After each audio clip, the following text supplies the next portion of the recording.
comment est-ce que vous avez pu observer cette semaine ce mano à mano entre Emmanuel Macron et Vladimir Poutine? Quel est votre regard sur ces échanges entre ces deux chefs d'État la semaine dernière?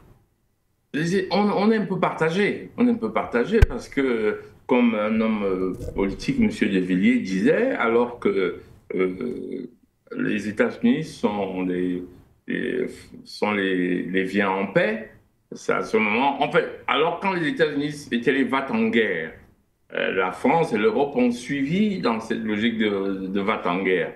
Maintenant, quand ils sont les viens en paix, c'est maintenant la France qui est va-t-en-guerre. Et M. Macron prend le flambeau de cette initiative va-t-en-guerre vis-à-vis de la Russie. Comment on vit ça? Première chose, c'est qu'on se demande si les chefs d'État ont perdu la tête. Je ne sais pas si, même si M. Macron ne dit pas forcément qu'il qu'il qu'il est en va-t-en-guerre, mais quand on fait une sortie publique et qu'on dit que la Russie est un ennemi existentiel. Je ne sais pas ce que vous savez ce que ça veut dire. Je ne sais pas si vous prenez la mesure de ça. C'est-à-dire que la Russie menace l'existence de la France par sa simple existence. Mais il y a deux façons d'écouter. Soit de dire que par la simple existence de la Russie, moi, la France, je suis menacée, c'est-à-dire que vous lancez une guerre perpétuelle.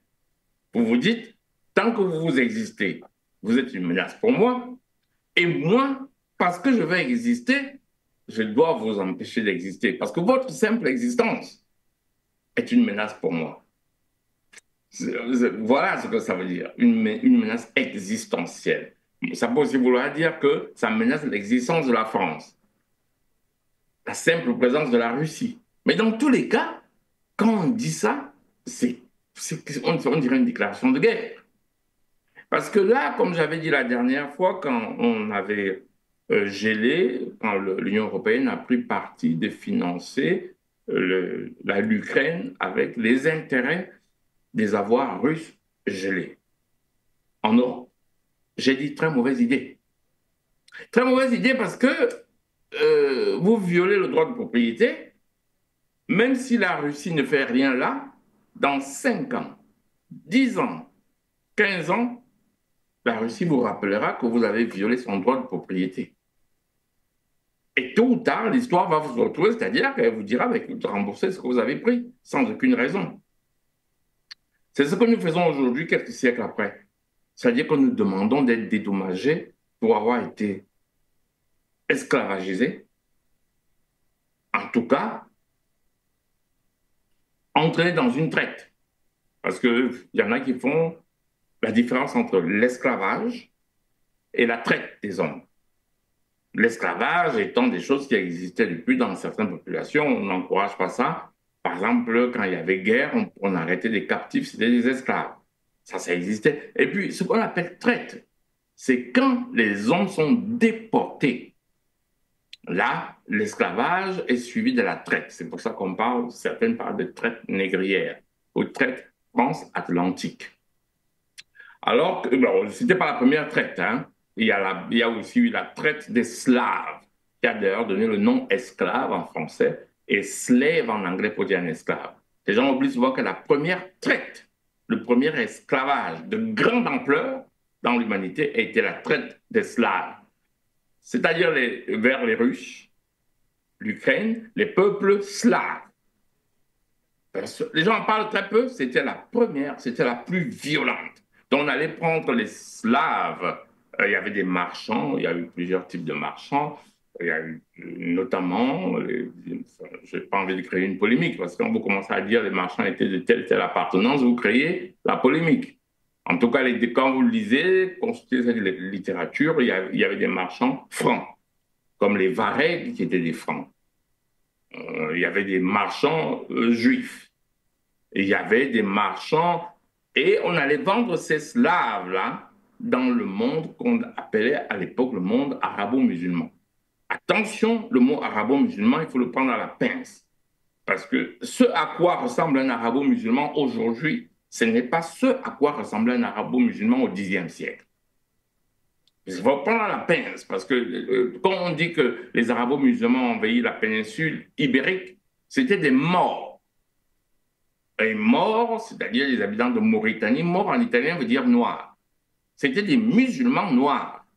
Donc, quand on dit arabo-musulman à ce moment-là, ce n'est pas l'image que vous avez du Marocain d'aujourd'hui ou de l'Algérien, qui d'ailleurs à l'époque était pas encore islamisé.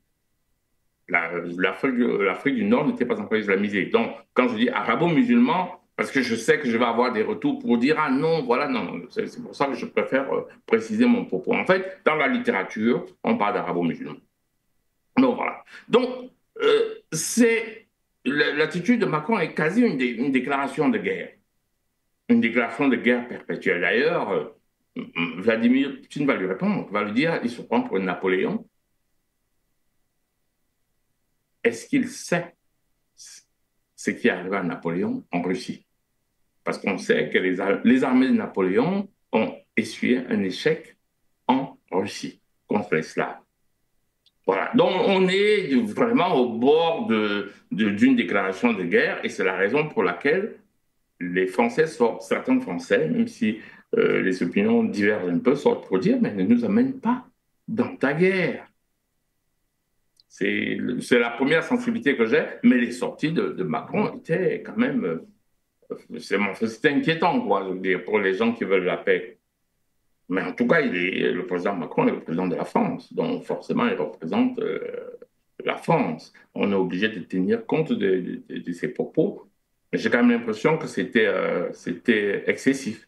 Sauf si on estime que c'était de la posture politicienne.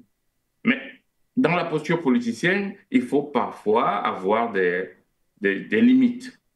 Il ne faut pas pousser trop loin. Parce que je vois très très mal la France en train d'attaquer la Russie. Elle n'a pas les moyens militaires de ça. Et je ne vois très très mal la Russie étant une menace existentielle pour la France. Pour envahir un gros territoire, c'est-à-dire aller de la Russie et créer une expansion jusqu'en France, il faut énormément d'hommes, énormément de moyens militaires. C'est-à-dire que nous sommes là dans une guerre d'attaque. Ce n'est plus une guerre de résistance. Ce n'est pas la même chose. Les besoins, quand vous faites une guerre d'attaque, une guerre d'expansion, ne sont pas les mêmes que quand vous faites une guerre de résistance. Je ne pense pas que la Russie a les moyens aujourd'hui d'envahir l'Europe, comme certains veulent le faire savoir. D'abord, rien ne montre que c'est dans leur intention.